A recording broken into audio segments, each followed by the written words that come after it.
मध्यकालीन भारत का इतिहास है ना, वोटेवर हिस्ट्री में देखिए है ना। देखिए पहला 3 साम्राज्य पढ़ना है स्टार्टिंग में। मध्यकालीन में पाल साम्राज्य, प्रतिहार और राष्ट्रकूट है ना। इसके बाद चालुक्य आएगा। पाल, प्रतिहार, राष्ट्रकूट। हम देखते हैं, समझते हैं इसको। देखिए पाल साम्राज्य का स्थापना कौन किया? गोपाल, 750 ईस्वी में। पाल साम्राज्य का स्थापना कौन किया? देखिए इसमें 3 गो आते हैं, गोपाल, धर्मपाल और देवपाल। कौन क्या मुख्य काम किया उसको बता देते हैं। देखिए स्थापना 750 ईस्वी में गोपाल ने किया।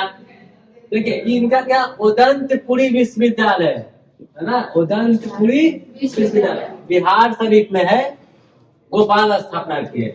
पाल साम्राज्य के संस्थापक गोपाल या उदंतपुरी विश्वविद्यालय का स्थापना किए बिहार शरीफ में, है ना। और देखिए इसके बाद राजा बने धर्मपाल।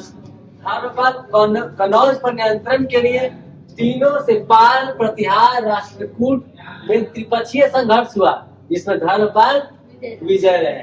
धर्मपाल ने नालंदा विश्वविद्यालय का पुनरुत्थान करवाया। कौन? धर्मपाल। क्वेश्चन कौन करवाया पुनरुत्थान? धर्मपाल। और स्थापना कौन के याद है ना हम लोग को? और कुमार गुप्त।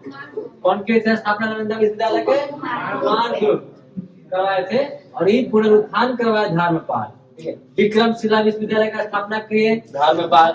विक्रमशिला विश्वविद्यालय का गुजराती कवि सोरठल ने धर्मपाल को उत्तरापथ स्वामी का उपाधि दिया था। उपाधि किसका मिला?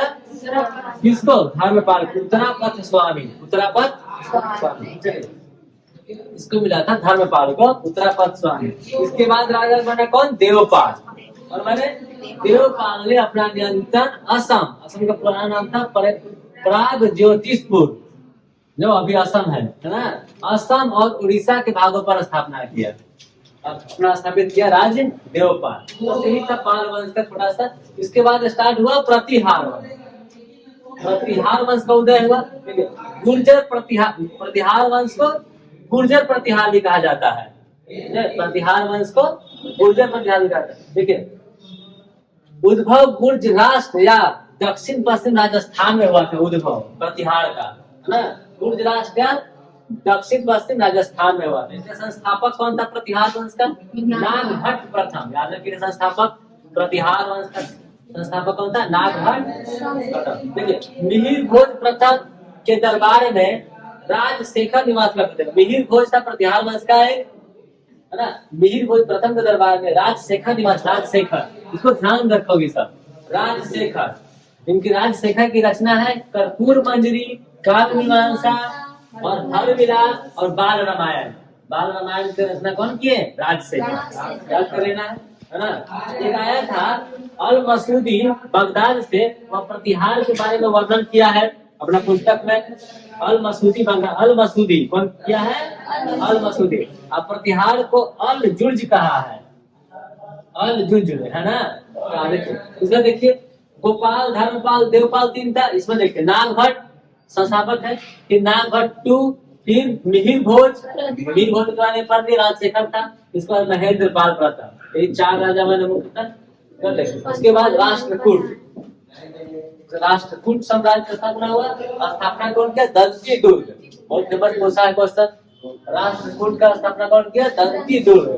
राजधानी थी मालखेड़ या मालखेड़ था, राजधानी बनाया है ना। एक अन्य शासक अमोघ वर्ष था, जो 64 वर्ष तक राज किया था। अमोघ वर्ष यह कवि राजमार्ग नामक कन्नड़ ग्रंथ की रचना की। कवि राजमार्ग कौन क्या रचना? अमोघ वर्ष है ना। इंद्र 3 एक और शासक था। एवं वल्लभ राज राष्ट्रकूट का एक अन्य शासक था है ना, जो प्रसिद्ध शासक था।